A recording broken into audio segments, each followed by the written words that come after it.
walah, wala haula wala quwwata illa billah. Amma ba'd.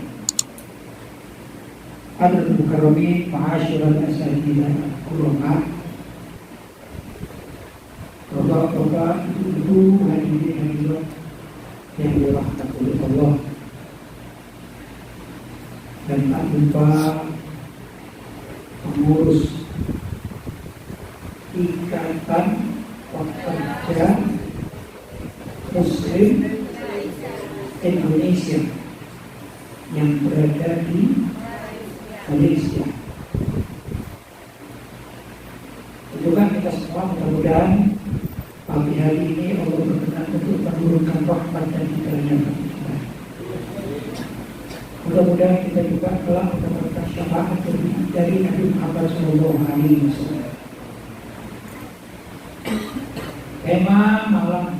Tema pagi hari ini tentang kehidupan kita terkait dengan Al-Quran.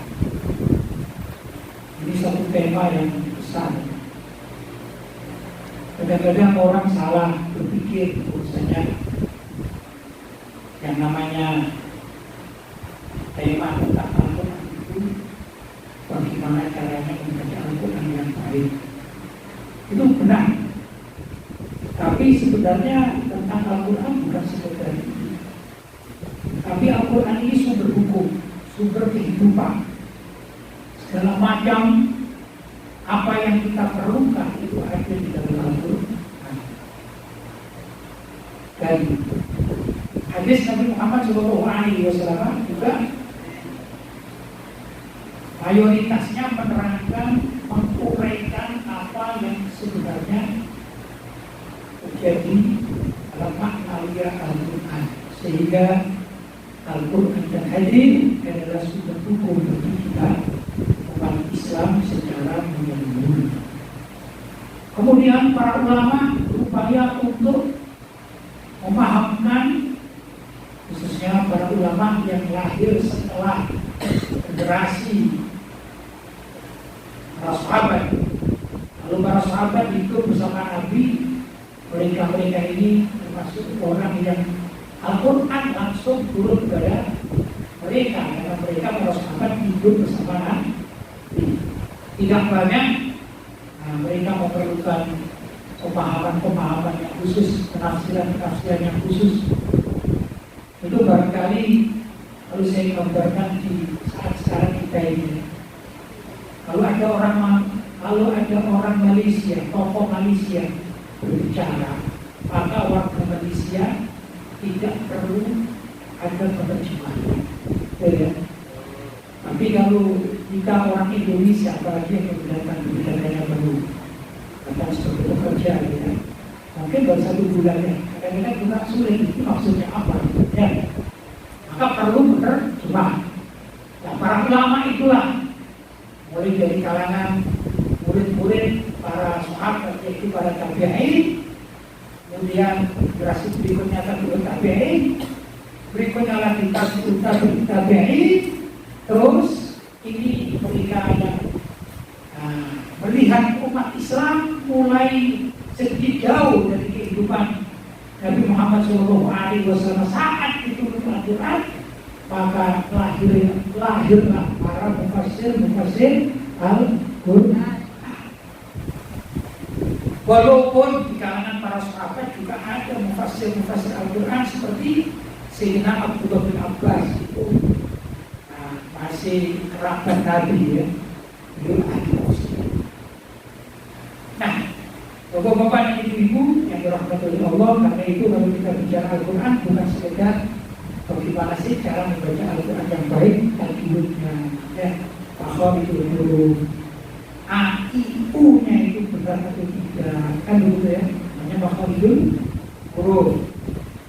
Untuk kadang kita sebagai orang Nusantara, orang Melayu, ya, orang Melayu, ya, orang Indonesia juga termasuk orang Melayu, ya. Itu kadang-kadang kita mengikuti alur apa yang biasa ada di tengah masyarakat kita di dalam membaca Al-Quran. Bahkan ya mohon maaf, saya ini warga Jawa Timur, orang Malang, bertetangga dengan orang Ngawi, orang Madiun, ya. Bertetangga dengan orang Jawa yang kure, ya. Maka memberi nama surat saja kadang-kadang berbeda dengan ucapan bahasa Arab. Al-Fatihah menjadi Al-Fatihah, ya. Nah, itu lahjar.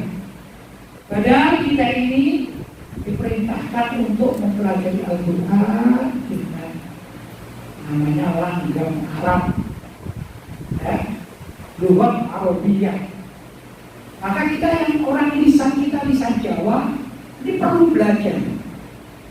Seperti nanti ini tadi mungkin adalah beberapa mas-mas ya, bapak-bapak yang baru datang ke Malaysia ini perlu untuk belajar apa? Lughat, ya, lughat mana? Malaysia, sehingga tidak salah. Saya pertama masuk di Malaysia itu diminta untuk ceramah di beberapa masjid, mungkin kurang lebih sudah 5 tahun yang lalu.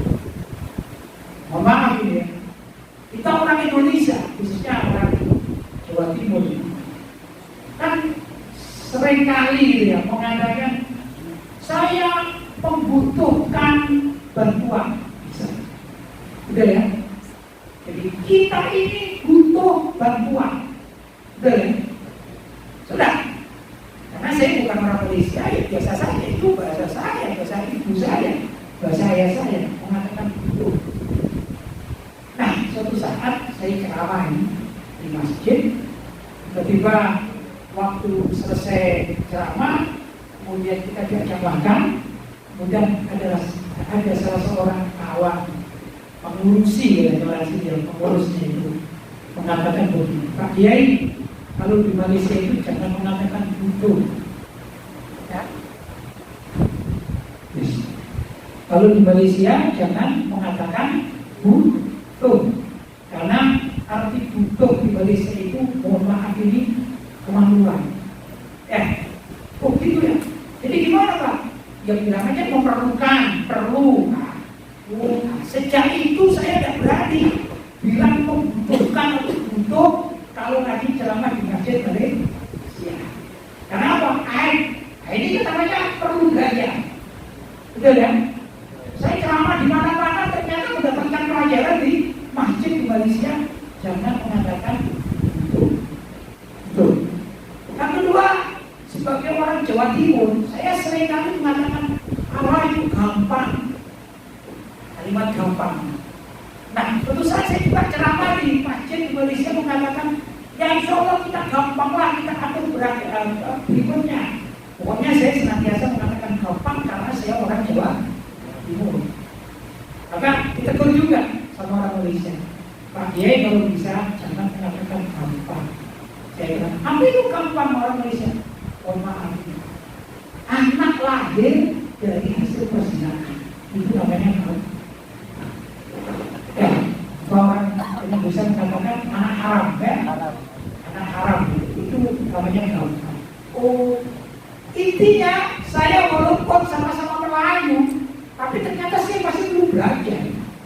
Nah, gimana kita orang Melayu terhadap bahasa Arab? Pasti belum belajar. Karena itu untuk tafsirul Quran, membaca Al-Quran dengan baik, itu pokok hurufnya itu juga perlu dipelajari. Misalnya, kalau kita kadang-kadang mengatakan A, I, U, tapi orang Jawa, orang Madura, dan juga beberapa daerah di Indonesia, mungkin juga di Indonesia, itu dan A betul-betul, dan I betul-betul, dan U betul-betul, tapi A, E, O, kan gitu kan. Padahal bahasa Arab banyak O itu tidak ada. Jadi kadang-kadang Bismillahirrahmanirrahim. Padahal bahasa Arabnya ada begitu, kan benar. Kalau mau sesuai dengan kaidah lughatil Arabiyah harus Bismillahirrahmanirrahim. Begitu.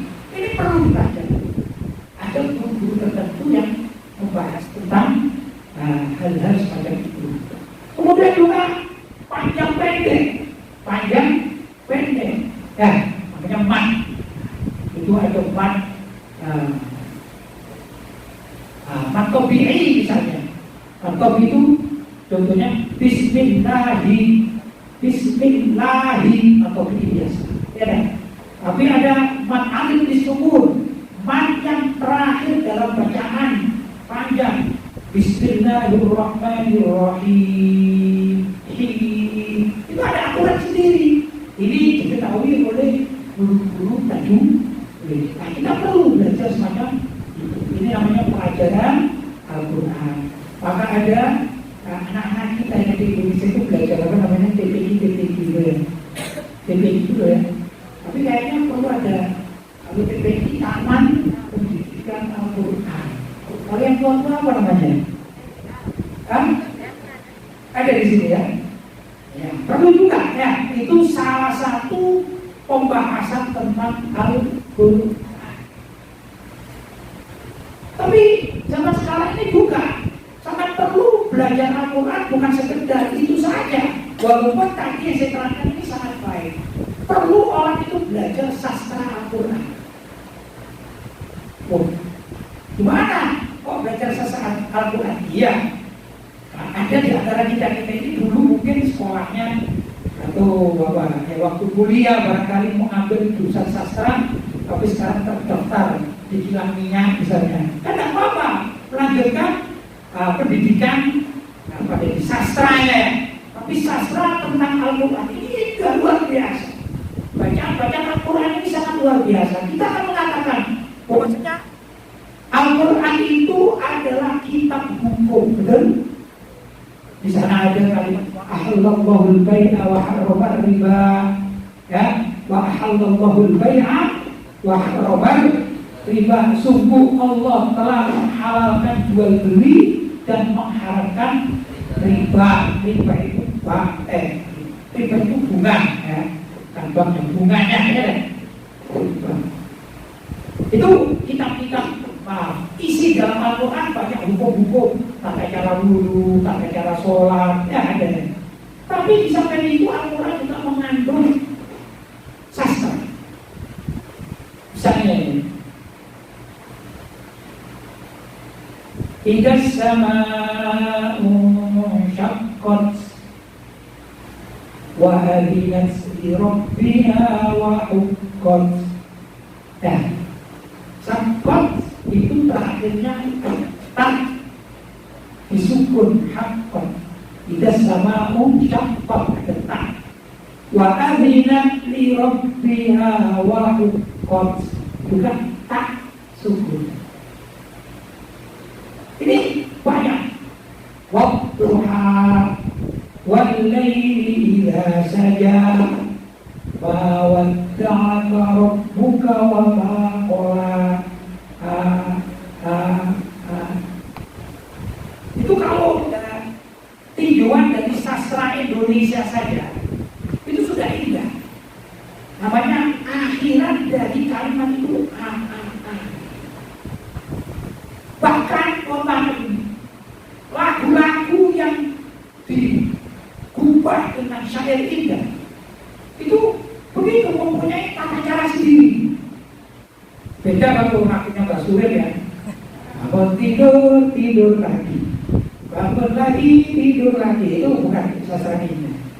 Tapi kalau lagunya Solo pengen, kalau lagunya Ebiti Adil itu kan indah sastra. Jangan kan gitu.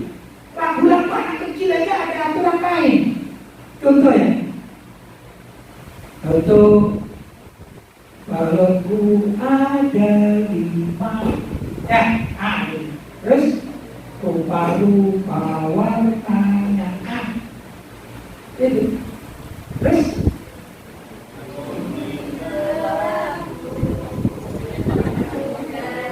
hijau kuning gelap mumpul, merah muda dan biru. Jadi tadi terus cuma kalau kanannya itu asal gitu, misalnya balonku ada 7 rupa-rupa warnanya, tidak enak,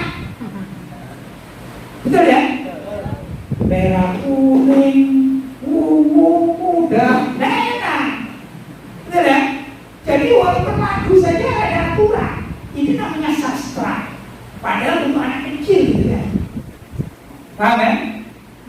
Al-Quran ini perlu sastra. Ya, coba bapak-bapak ini kalau aku cari ayat misalnya Ar-Rahman. Nah, itu coba didengarkan. Allamal Quran, Allamal Insan, kan? Terus semua itu, pokoknya ini kalau didengarkan, apalagi kalau suara saya tidak enak ya. Kalau Qori yang apa? Membacakan dengan suara enak, itu kita ini, subhanallah, tak bosan-bosan mendengarkan.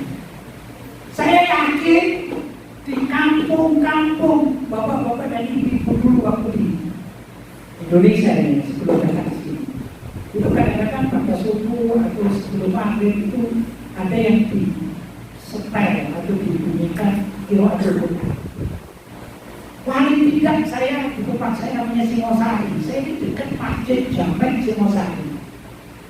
Itu setiap menjelang maghrib, ya, setiap menjelang maghrib itu di setel. Satu kaset itu terus ulang-ulang. Sampai saya bukan Qori tapi agak hafal lagunya. Itu tidak bosan-bosan. Ya kan? Tapi kalau lagu itu kalau hits, lagi hits, itu setiap orang kepingin dengarkannya.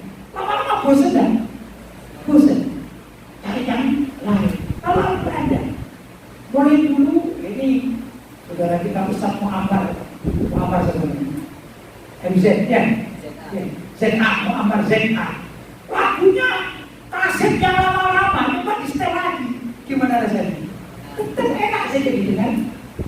Betul ya? Itulah mukjizat Al-Quran karena bahasanya bahasa yang indah. Bahkan ya, ikhwan, dalam Al-Quran itu yang isinya menakutkan. Tapi luar biasa. Ini walaupun isinya menakutkan, bab tentang hari kiamat, cuman dikemas dalam bahasa yang indah. Dan kalau ada Qori yang bisa melakukan dengan sangat menyenangkan, padahal isinya menakutkan. Al-Qari'ah, Wal-Qari'ah, wa ma adraka mal-Qari'ah, dan seterusnya. Al-Qari'ah, kiamat. Apa itu kiamat? Tahukah kamu apa kiamat itu? Apa menakutkan? Tsunami. Aku gak bilang, wih jangan bilang tsunami. Atau gini, ini kan bapak-bapak dan ibu-ibu kan sering naik pesawatnya bilang, coba kalau di atas pesawat lagi bersama kawannya, coba bicara kecelakaan. Takut gak kira-kira? Takut. Misalnya temennya gini, ini kita lagi di atas itu. Oh, kemarin saya lihat pesawat jatuh. Kira-kira temennya bilang ini gimana? Jangan ngomong gitulah, ngomongnya baik-baik saja. Ya kan? Betul kan? Karena takut jatuh. Tahu tak kamu pesawat jatuh? Itu pesawat jatuh, menakutkan. Tapi subhanallah Al-Quran menerangkan tentang masalah kiamat dengan kalimat-kalimat yang indah. Al-Qari'ah, Mal-Qari'ah, wa ma adraka mal-Qari'ah, dan seterusnya. Itulah kehebatan Al-Quran. Ya, karena itu kalau kita membaca ayat Al-Quran kita memahaminya, hati ini semakin senang, mantap kata orang sekarang. Mantul, apa? Mantul, mantap betul. Ya, karena itu ya Ikhwan, kalau bisa dalam kajian-kajian semacam demikian ini, kita tidak akan menafsiri Al-Quran dengan pendapat kita dosa. Kita bukan ahlinya, kemudian menafsiri Al-Quran dengan pendapat kita, maka sering terjadi munculnya aliran-aliran sesat. Karena apa? Menafsiri Al-Quran dengan kepalanya sendiri, dengan pendapatnya sendiri. Tapi perlu juga kiranya mencari itu saja terjemahan Departemen Agama itu. Tafsir terjemahan Departemen Agama yang lama ya. Itu lumayan, itu saya mempelajarinya dan lebih dekat dengan pemahaman ulama-ulama tafsir terdahulu. Jadi kalau kita memahami saja ya, Alhamdulillah. Kadang-kadang kita hafal Pak. Kita hafal surat-surat pendek. Alhaakumut takatsur hatta zurtumul maqabir. Apa artinya? Kata Allah. Betul? Betul kan? Itu masalah kita. Paling-paling kita ini paham ayat-ayat yang sering dikupas. Qul huwallahu ahad, Allahus samad, lam yalid wa lam yulad wa lam yakul lahu kufuwan ahad. Ini ayat tentang apa? Yang penting Allah itu tidak beranak dan tidak diperanakan. Lanjutannya kata Allah. Betul. Ini arti ketauhidan. Itu pun dikemas dengan bahasa yang indah. Apa? Qul huwallahu ahad, Allahus samad, terus lam yalid wa lam yulad wa lam yakul lahu kufuwan ahad. Ya, orang yang bisa melakukan lebih enak lagi. Ya mohon maaf kalau suara saya tidak mendukung ya. Saya bukan korek, bukan yang punya suara enak. Tapi kalau kita sapi, oh iya ya. Selama ini saya cuma baca saja. Hafal tak? Qul huwallahu ahad. Hafal. Ayo Pak. Bismillahirrahmanirrahim. Qul huwallahu ahad, Allahus samad, lam yalid wa lam yulad wa lam yakul lahu kufuwan ahad. Alhamdulillah sudah selesai. Ya, kurang menikmati. Tapi kalau dinikmati, tahu artinya, misalnya tahu artinya. Qul huwallahu ahad. Katakanlah Allahu ahad, Allah itu Maha Esa. Kan? Itu dari Allah itu Maha Esa. Allahu ahad, Allahu samad, Allah tempat bergantung segala makhluk. Kepadanya bergantung. Allahu ahad, Allahu samad, lam yalid wa lam yulad. Allah itu lam yalid, tidak melahirkan, berarti tidak punya anak. Wa lam yulad, dan Allah tidak dilahirkan, berarti tidak punya ibu. Ada? Walam yakul lahu kufuwan ahad, dan seorang pun yang tidak ada seorang pun yang menyerupai Allah. Oh berarti Allah itu memang Maha Esa, Allah itu tidak ada duanya. Itu kan pemahamannya. Dari segi pemahaman alhamdulillah saya paham. Tapi dari segi keindahan, ini biasanya saya yakin antara semua ini ada saja yang suaranya enak, betul? Orang suara enak itu tidak harus menjadi korek, ya. Kadang-kadang juga pekerja-pekerja seperti kita semua ini ada di antara kita yang suaranya enak. Cobalah dengan diremang-remang kata orang lain. Bismillahirrahmanirrahim.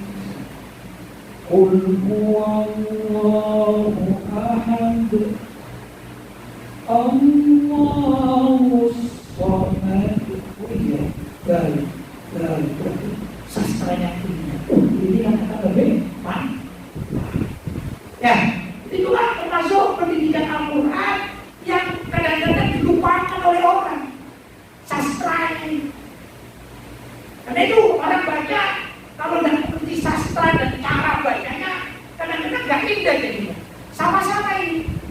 Banyak wadduha wal laili idza saja ma wadda'aka rabbuka wa ma qala. Nah, itu kan kalau dari segi panjang pendeknya itu ada aturan main.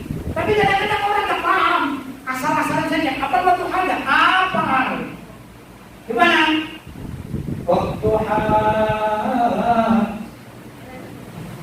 benar-benar tak ngerti ya. Walaili ila saja, ma wadda'aka rabbuka wa ma qala. Tak ngerti kan? Tak ngerti sastra, tak ngerti kewajiban mat itu bagaimana, ya?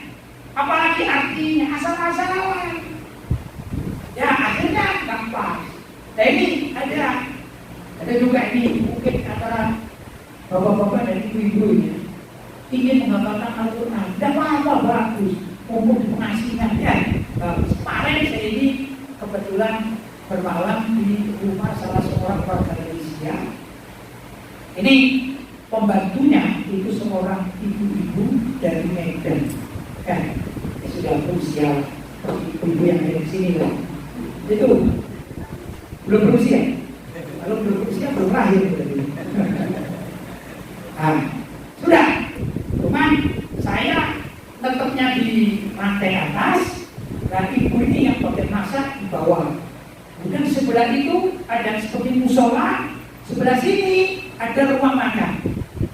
Dan saya dengan salah satu murid saya yang dampingi saya dipersilakan untuk makan siang itu. Kebetulan tuan rumahnya pergi ke kantor dan saya juga akan pergi, akan dijemput pengajian. Tapi sebelum itu dipersilakan untuk makan siang. Rupanya tuan rumahnya menyuruh pembantu dari itu ya untuk memasakkan. Sudah dipasakkan, selesai ditangkap. Maka sang pembantu itu ada di mana? Di ruang musola sebelah sana. Saya berdua makan di tempat yang sudah disediakan. Tapi yang saya ingin ceritakan ini, subhanallah, tak cara kami makan. Ibu-ibu tadi itu membaca Al-Quran. Membaca Al-Quran. Bagus. Bukan dengan suara lantang dan ya seperti baca Al-Quran biasa misalnya. Ya si Al-Quran yang hakim. Yang kadang-kadang bersadi Al-Suratin Mustaqim. Saya bilang, ya beginilah yang benar itu ya. Ini beliau ini sebagai pegawai, beliau ingin mencari manusia. Ya, saya tidak pernah tanya karena memang tidak kenal, tapi saya husnudon ini mencari manusia untuk keluarganya yang akan dikirim ke Indonesia. Tapi kan ada waktu-waktu kosong, betul kan? Ya, waktu-waktu kosong dipergunakan untuk apa? Kalau main HP terus, ya nggak dapat apa-apa. Maka perlulah di situ ada bacaan Al-Qurannya atau gimana atau belajar. Maka kalau di sini ini perhimpunan pekerja Muslim Indonesia diadakan training bacaan Al-Quran itu sangat penting. Kalau sudah di rumah nggak ada kerjaan, ya kebetulan juragannya bekerja di rumah kosong, buat apa? Kalau bisa buat menghafalkan Al-Quran, kalau mampu, ya kalau tak paling tak membaca Al-Quran yang sebanyak-banyaknya karena itu menambah paham. Itu sudah sangat luar biasa. Ya, kemudian bagi yang mampu seperti tadi berpikir, wah saya ternyata ingin juga mempelajari sastra Al-Quran karena memang saya suka sastra. Karena mesti orang dia, saya ingin mempelajari isi Al-Quran itu apa. Waktu kalau gitu daripada cuma dengarkan Al-Quran kalau ada kiroah saja. Ya, saya juga ingin lah. Toh kalau kiroah ada acara Maulid Nabi terjemahkan ya, betul ya, betul ya. Terjemahkan, acara apa terjemahkan. Coba sih saya baca. Dan bapak-bapak, ibu-ibu, alhamdulillah dulu waktu saya belajar pesantren, kebetulan saya belajar di Mekah. Medina 3 tahun, di Mekah 5 tahun. Waktu saya pindah ke Mekah, kebetulan mendapatkan salah satu buku tafsir terjemahan Departemen Agama. Itu saya baca sedikit-sedikit. Jadi iseng itu kalau sudah nggak ada kegiatan pelajaran di kelas, saya baca 1 lembar. Besok nanti akan 1 lembar. Sampai hatam terjemahannya. Waktu itu saya bukan belajar, bukan tidak mau belajar bahasa Arab, tapi saya ingin tahu gimana sih menerjemahkan. Oh begini caranya, oh begini. Jadi saya dapat manfaat banyak dari terjemahan Al-Quran itu. Begitu saya memahami tafsir Al-Quran, saya cocok-cocokkan ini. Apa sih yang ditulis oleh Departemen Agama zaman dahulu kala ulama-ulama kita? Ternyata banyak sama dengan yang diterangkan oleh ulama-ulama salaf ahli tafsir. Jadi saya, masya Allah, begini. Ya, sekarang bapak-bapak dan ibu-ibu itu kan bisa. Yang penting nggak usah kemudian kata orang Jawa diutak-utak. Cocok logis ya. Mencocok-cocokkan, adanya sesat. Dibaca aja pemahaman sendiri, alhamdulillah saya semakin yakin. Oh dulu itu dalam kehidupan begini, ya. Oh ternyata ada ini ayatnya, oh alhamdulillah. Nah kalau kepingin pembahasan ilmiah, mari jadi guru yang benar-benar memahami pembahasan ilmiah dengan tafsir dan kita membaca kitab-kitab tafsir agar tidak salah di dalam memahami. Karena apa? Sekarang zamannya zaman fitnah. Banyak orang yang mentafsiri Al-Quran tiba-tiba salah dia. Ya, seperti contoh ini sebentar lagi kan musimnya orang-orang Kristian, orang-orang Kristen Natal nanti ya.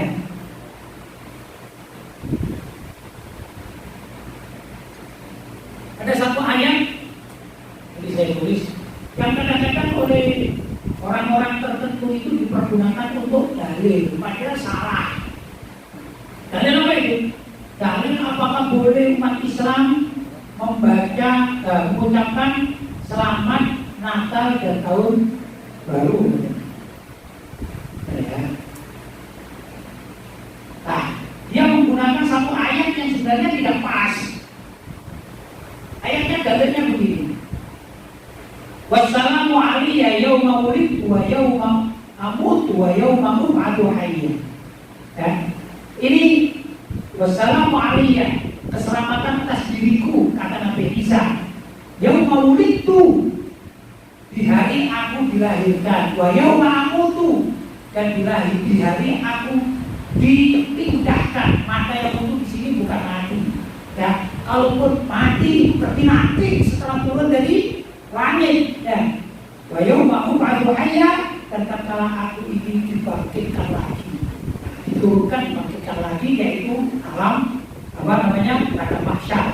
Jadi ini bisa yauma wulidtu, tatkala dilahirkan, wa yauma amutu, kata Nabi Isa, besok kalau sudah diturunkan kemudian Nabi Isa wafat. Ya, bukan yang seperti orang Kristen mengatakan Nabi Isa sudah wafat, dan kita meyakini Nabi Isa masih hidup. Ya, wa yauma ub'atsu hayya, dan di hari tatkala aku dibangkitkan dari kuburan, yaitu di padang mahsyar. Itu Nabi Isa mendapatkan salam. Katanya orang mengatakan gitu. Oh, berarti kita boleh mengatakan selamat atas kelahiran Nabi Isa. Ya, jadi tepat pada hari Natal. Karena orang Kristen mengatakan Yesus itu Nabi Isa dan Nabi Isa itu Yesus, berarti kita boleh mengucapkan selamat hari Natal. Ini kacau di dalam berpikir, salah di dalam berpikir. Kenapa? Karena di dalam tafsir, ya, wa qauluhu wassalamu alayya yauma wulidtu wa yauma amutu wa yauma ub'atsu hayya, yaqulu al-amnu minallah alayya, keamanan dari Allah untuk diriku. Kata-kata bisa keamanan. Ini ikhbar, pemberitahuan itu seperti ini. Kemarin saya berangkat dari Surabaya, jadi alhamdulillah saya dari Surabaya ke sini, alhamdulillah pesawatnya aman. Itu biasa.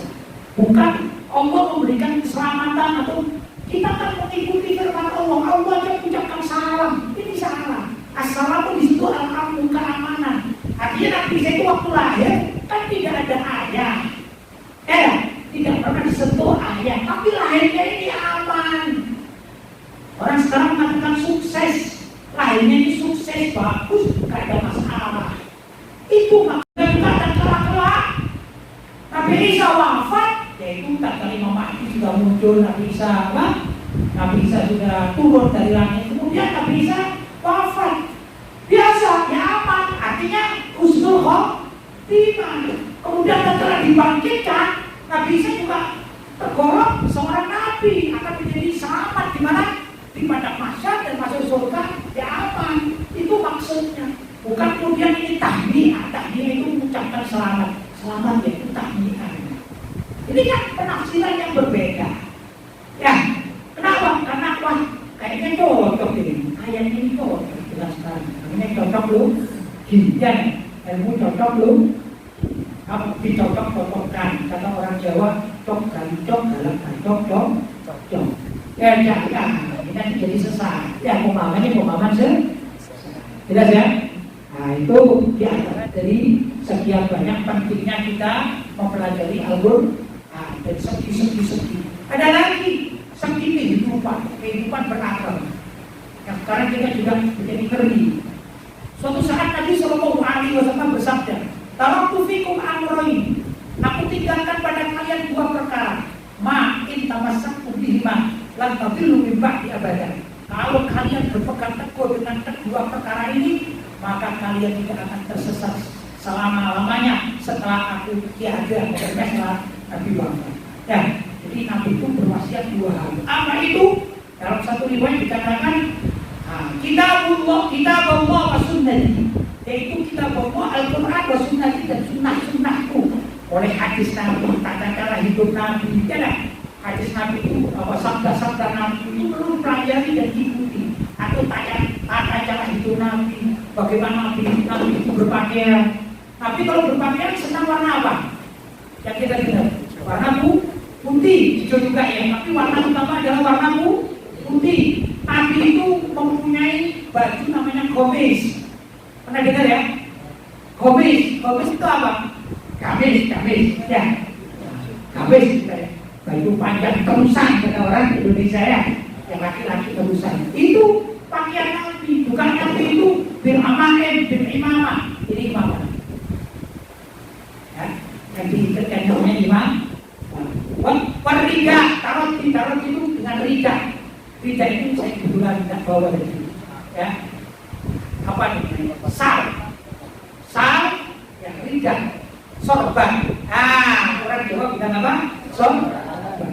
Itu pakaian Nabi. Kalau pun, ya misalnya alhamdulillah jadi di sini ada pas itu ya, pakai riga. Ini alhamdulillah bagus ya begitu ya. Kemudian ada di antara kita mungkin pakai baju putih. Alhamdulillah, kebetulan saja saya pakai imamah. Ini bagus. Kan begitu ya? Bukan berarti yang pakai celana juga teman-teman, kamu masuk neraka. Tidak begitu. Apa ada orang Islam mengatakan begitu? Enggak kan? Cuma kalau ada orang berpakaian kebetulan ingin ikut Nabi, jangan dibully. Apa itu pakaian Arab itu? Bukan pakaian sih. La haula wala quwwata illa billah. Ini tidak tahu orang yang bully macam gini pakaian Nabi. Masa Nabinya dibully? Ya cari Nabi lain aja lah kalau gitu. Kalau Nabi kita diakui. Ya? Jadi kita ini mempunyai seorang Nabi yang berwasiat luar biasa. Kalau tufikum amro ini makin terpasang putih malam tapi lebih banyak. Kalau kalian mengikuti dua perkara yang aku tinggalkan ini, wasiat ini kalian tidak akan tersesat selama-lamanya. Apa itu? Kita ngomong Al-Quran. Karena babnya Al-Quran. Wasunnati dan sunnah-sunnahku. Mulai hadis Nabi, tata cara hidup Nabi, tata cara Nabi berkeluarga, tata cara semua itu ada nilai manfaat yang banyak bagi orang yang mau berpikir jernih. Ya, itu Nabi kita itu untuk tauladan yang bagus. Lakukan lakum fi Rasulillahi uswatun hasanah. Sungguh bagi kalian itu fi pada Rasulillah pribadi Nabi uswatun hasanah itu ada teladan yang baik. Itu ayat tidak mengatakan fi ibadati Rasulillah pada ibadahnya Rasulullah enggak, tapi fi Rasulillah pada pribadi Nabi. Jadi bagaimana caranya? Ya kita belajar apa dulu ya? Nabi itu kalau makan suka kurma. Maka kita kalau Ramadan, ya kan? Kita Ramadan waktunya puasa kita makan kurma. Saya yakin di antara kita ini paling tidak bicara begini dalam hati dia ya, dulu Nabi senang kurma, jadi saya makan kurma. Betul? Betul, itu betul. Jangan orang makan kurma kayak itu bukan makanan kita. Kita orang Indonesia, kita orang Melayu. Apakah makan kurma? Itu kan makanan Arab. Jangan begitu, ini membuli. Apa membuli? Ngata-ngatain, menghina, mengejek, rendahkan martabat Nabi di tahun ini. Ini Nabi kita yang kayak gini. Kecuali kalau Nabi kita ini lain. Ya, misalnya ada orang sekarang ini nabinya beda dengan orang-orang lain. Bahkan agamanya juga beda. Nabi Musa apa? Syekh Bogel. Tahu Syekh Bogel? Segala macam dia tanya sama Bogel ya. Ini nabinya Nabi Bogel ya. Tapi kalau kita kan enggak, kita umat Islam. Nabi kita siapa? Nabi Muhammad Sallallahu Alaihi Wasallam. Itu adalah sumber sekarang masalah kita. Kita berpikir kepada beliau Nabi Muhammad Sallallahu Alaihi Wasallam. Begitu mestinya pecinta. Nah, kita selawat. Ya Nabi salam alaika. Hai Nabi Muhammad, mudah-mudahan kau mendapatkan selawat dan salam atas dirimu. Terus mengatakan, tapi kamu benar. Tapi matamu rembes ya. Kamu bau ya. Kamu begini. Ini apa ini? Orang berselawat tapi di sisi lain dia menghina. Ini kelihatan apa ya? Yang sebuah ini sesat. Mungkin obatnya juga diminum barangkali. Kalau obatnya begini, obatnya ini kalau punya fly, obatnya yang diminum. Jadi hanya fly dulu ya. Cahaya ada kuatnya. Jangan jadikan Nabi itu sebagai bacaan ya. Kita hormat. Jangan begitu kita, jangankan kepada Nabi, kepada ayah kita itu. ya, saya yakin di antara kita ini sebagian masih punya ayah, masih hidup ya. Sebut kita bicara ayah, tapi bicara ibu. Walaupun hari ini hari ibu ya, ya hari ibu bicara ibu. Tapi saya kan bicara ayah. Soalnya kalau nggak ada ayah, nggak ada ibu. Betul. Kalau nggak ada ayah, nggak ada ibu. Kan orang menikah itu kan menyebabkan jadi ayah. Kalau nggak ada yang nikah, nggak jadi ibu. Ya, betul ya. Misalnya ayah kita ini kebetulan botak, misalnya, mohon maaf ya, rambutnya botak, misalnya. Wah ini ada yang botak, kok misalnya ya? Kita sebagai anak, kalau cerita kepada teman kita, pantas kita bilang gini, apa ayahku botak? Ya nggak pantas wayangnya sendiri, betul? Kalaupun misalnya terpaksa ini, dalam hati lah terpaksa mau bicara tentang ayah yang botak misalnya, terpaksa bicara dalam hati ayah itu kok botak ya, harus masa kita di depan masyarakat tahu yang ayah itu botak terus lagi la wala quwata illa billah. Masa begitu teman seseorang anak ini pada nabinya ini yang akan menyelamatkan dirinya sampai ke surganya Allah. Jadi balik lagi, jadi apa? Ada dua perkara kata Nabi yang bila mana kalian berpegang teguh dengan dua perkara ini, kalian akan selamat hidup selama-lamanya. Apa itu? Al-Quran dan hadis-hadis serta amal-amalan dan perilaku sifat-sifat Nabi Sallallahu Alaihi Wasallam yang namanya itu sunnah. Hadis dan sunnah. Yang itu kemudian diterjemahkan oleh para ulama dan disepakati sekian banyak permasalahan menjadi kesepakatan para ulama. Jadi sumber hukum kita namanya Al-Quran, hadis, ijma. Apa ijma? Kesepakatan para ulama. Contohnya misalnya tadi kita bukan ulama ya, tapi sebagai contoh saja. Kira-kira bapak-bapak dan ibu-ibu di sini sepakat nggak kalau Al-Quran itu bahasanya itu sastra yang tinggi? Sepakat nggak? Namanya ijma. Ya, kesepakatan. Tapi yang sepakat itu para ulama. Kalau kita kan cuma mendengarkan saja, ya. Sudah ambil hukum dari mereka di dalam kitab-kitab fikih, oh itu ijma, Imam Syafi'i, Imam Malik dan sekarang ya. Itu ijma. Kemudian juga kias. Kias itu ini pekerjaan ulama, juga mustahil memadukan antara apa yang ada di zaman Nabi dengan yang ada di zaman sekarang. Contohnya ini. Jadi kalau bapak-bapak dan ibu-ibu mau nyengkar ke kuburan orang tuanya, biasanya dari apa ini? Dari lebaran, betul? Beli apa nyengkarnya? Bunga, ya? Nyengkar bunga. Kita tanya, kok bisa nyengkar bunga? Apa ada hadisnya? Oh ada. Ini namanya kias. Hadis tapi dikiaskan. Itu Nabi pernah suatu saat secara ringkas Nabi mendapati dua kuburan. Kata Nabi, karena seorang Nabi diberitahu oleh Allah memahami tentang siapa yang dikuburkan ini. Kata Nabi, dua orang yang dikuburkan ini sedang disiksa. Kemudian Nabi perintah kepada sahabatnya yang ikut ambilkan dua pelepah kurma. Maka oleh Nabi pelepah kurma itu yang satu ditancapkan, misalnya di sini, ya, saya tunjukkan. Yang satu ditancapkan sebelah kanan, yang satu ditancapkan sebelah kiri pada bagian kepala si mayit. Ya, kemudian Nabi berdoa, mudah-mudahan selagi pelepah kurma ini masih basah, mudah-mudahan kedua orang yang disiksa itu diringankan oleh Allah. Ya, diringankan. Sudah, itu namanya Nabi nyekar kuburan menggunakan pelepah kurma. Para ulama Wali Songo datang ke Indonesia. Ada orang meninggal dunia mau nyekar, jadi pelepah kurma susah. Masa mau nyekar saja harus pergi umroh. Itu pun kalau sekarang mau nyekar jadi pelepah kurma naik umroh, naik pesawat, apakah boleh pelepah kurma ini dimasukkan bagasi? Ini juga masalah sendiri ya. Belum berapa kilo itu ya. Ya, akhirnya dikiaskan. Kenapa Nabi kok nyekarnya pakai pelepah? Oh, bukan pelepahnya, karena memang di Saudi atau di Arab itu banyak pelepah kurma. Tapi masalahnya adalah pohon. Ya, pohon yang masih apa? Masih basah. Cabang apa ya? Cabang dahannya masih basah. Kemudian para ulama yang datang ke Indonesia melihat, oh ternyata di Indonesia itu susah jadi pelepah kurma. Adanya bunga.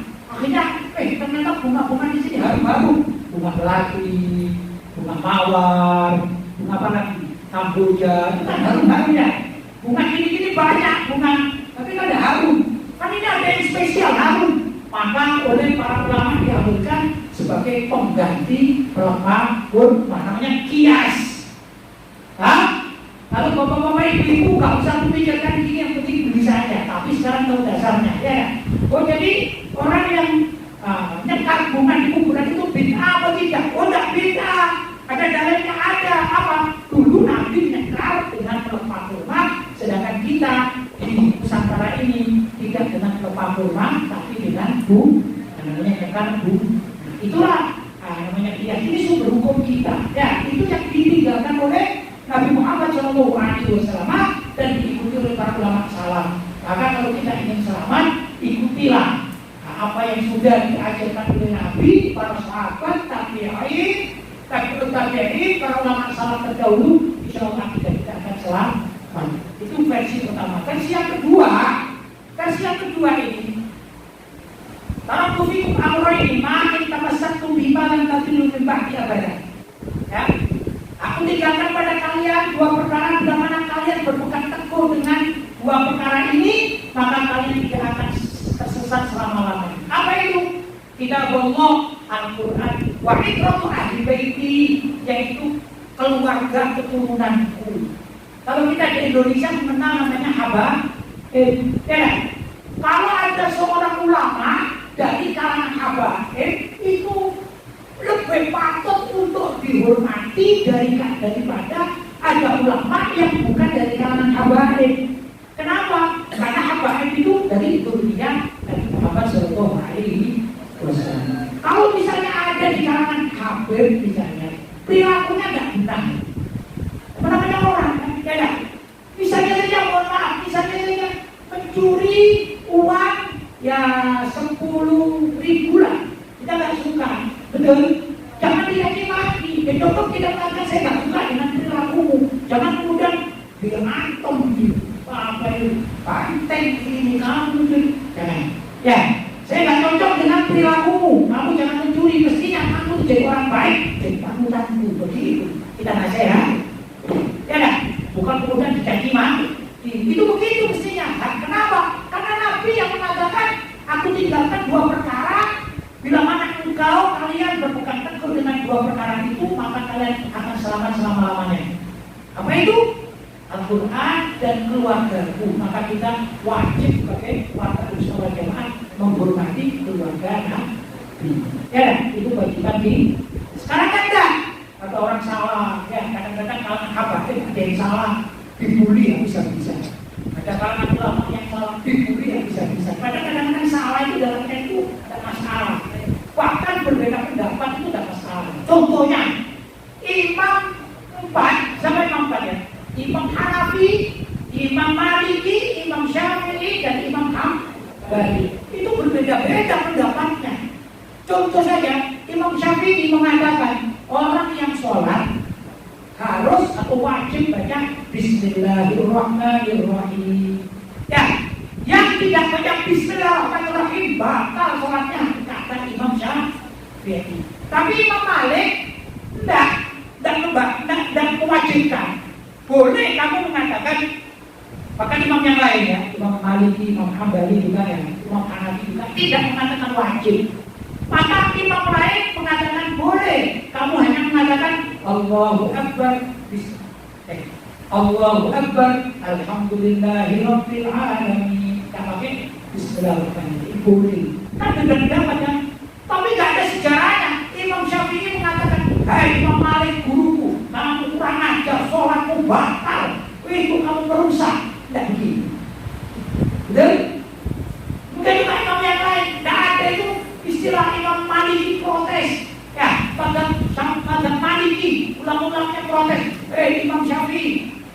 ulama-ulama yang di Syafi'i, kamu itu apa kata orang Jawa gaya dong, apa gaya dong. Kamu itu pura-pura saja, ngapain wajib-wajibkan, perut aku kewajib, sudahlah kita bakti-baktikan saja, nggak ada. Saling karena perbedaan pendapat di dalam masalah agama dan semuanya benar kalau betul-betul mengacu kepada syariat, kecuali kalau aliran sesat itu satu pendapat yang bertentangan dengan syariat. Misalnya kita yakin kan riba itu haram, yakin ya tidak? Yakin kan?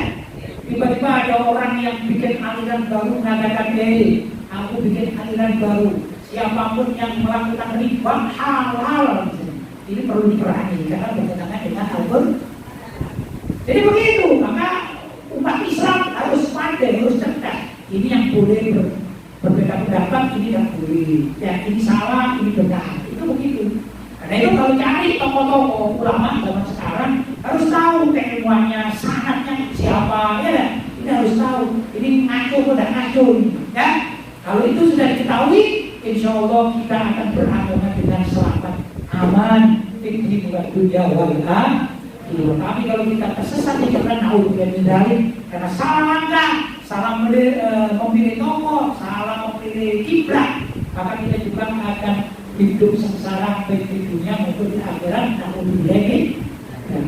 Bapak-bapak dan ibu yang dirahmati oleh Allah, itu yang dapat saya sampaikan. Nah, mudah-mudahan ada manfaatnya. Kalau nanti ada yang mau tanya silahkan ya. Sebentar apa yang saya sampaikan tadi saya silahkan ya. Kalau memang masih ada waktu. Tapi mungkin saja dalam pertemuan saya pertama ada kata-kata yang kurang tepat, saya mohon maaf ya sebesar-besarnya. Mudah-mudahan ini bukan pertemuan yang pertama dan yang terakhir ya. Paling tidak kita bisa kelak ikut majelisnya Rasulullah SAW, baik di padang mahsyar maupun di surganya Allah Subhanahu wa Ta'ala. Karena kita bersilaturahim dikatakan sebagai ahli silaturahim. Nah, sebagai info, alhamdulillah akhir-akhir ini saya sering ke Malaysia, biasanya 3 bulan sekali saya ke Malaysia. Tapi tidak harus di Kuala Lumpur, kadang-kadang turun di Penang, kadang turun di Pahang, turun di Kedah, turun di Malaysia, Kuala Lumpur dan sekitarnya, Malaka, Johor. Biasanya akhir perjalanan di Johor, kemudian nyebrang ke Batam. Di sana juga ada pengajian-pengajian di masjid-masjid dan majelis-majelis taklim di Batam. Nah, jadi sudah kenalan dengan ketua kita, penasihat ya, Bapak Syahuddin. Mudah-mudahan suatu saat saya bisa silaturahim dengan bapak-bapak dan ibu di tempat. Itu saja. Ada ma'akulu lakum wal afu minkum. Wassalamualaikum warahmatullahi wabarakatuh.